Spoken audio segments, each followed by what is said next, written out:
Lukas 21. Jesus het rondgekyk en die rykes hulle gawes in die offergawekis sien gooi.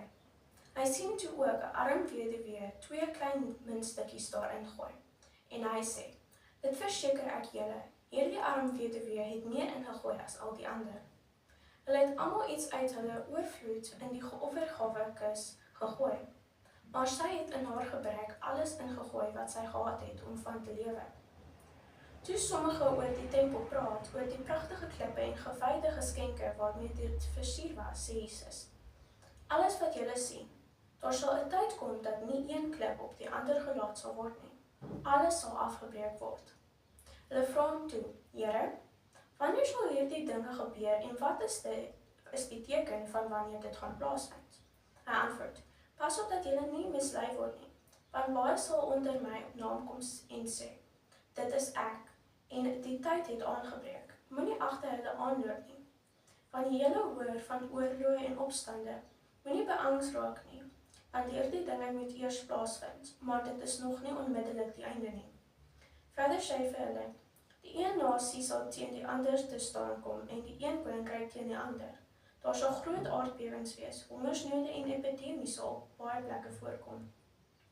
Daar sal skrikwekkende dinge wees en groot tekens van die hemel af. Maar nog voordat dit alles gebeur, sal hulle julle gevangen neem en vervolg. Hulle sal julle oorlewer verhoor in die sinagoges en vir opsluiting in gevangenisse. Hulle sal julle voor konings en goewerneurs bring ter wille van my naam. Dit sal vir julle 'n geleentheid wees om van my te getuig. Stel julle dus daarop en om julle nie vooraf oor julle verdediging te kwel nie. Want ek sal vir julle die woorde en die wysheid gee, wat deur geen een van julle teenstanders teengespreek of weerleer kan word nie. Julle sal selfs deur julle ouers en broers en familie en vriende verraai word, en hulle sal party van julle doodmaak. En julle sal ter wille van my naam deur almal gehaat word, maar daar sal selfs nie eens 'n haar van julle kop afval nie. Deur julle volharding moet julle julleself red. Wanneer julle sien dat Jerusalem deur leers omsingel word, moet julle weet dat sy verwoesting naby is. Dan moet die wat in Judea is, die berge involg, en die wat in die stad is, daaruit pad gee, en die wat op die plaas is, nie na die stad toe gaan nie, want in daardie dae voltrek God sy straf.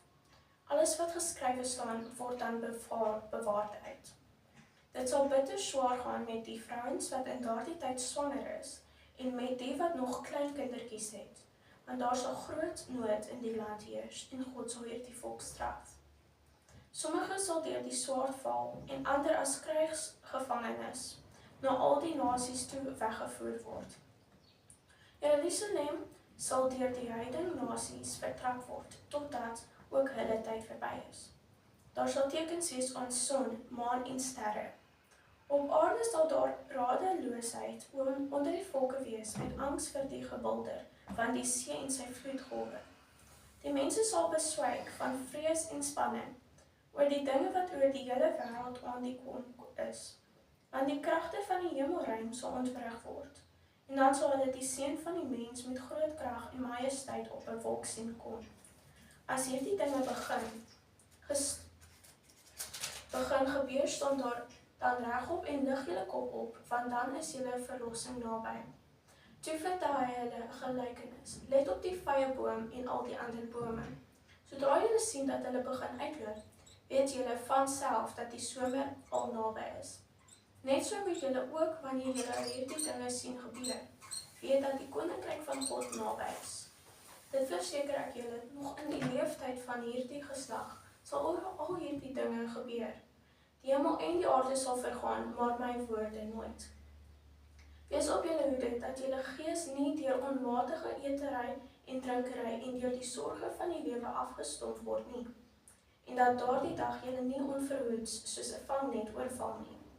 Daardie dag sal skielik op al die bewoners van die hele aarde neerkom, maar wees waaksaam en bid altyd deur julle die krag aan kan ontvang, om deur al hierdie dinge wat gaan gebeur, behoue deur te kom en om voor die seun van die mens te verskyn.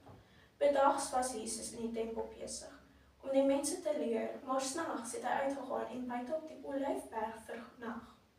En die môre vroeg het die hele volk dan weer in die tempel na hom kom luister.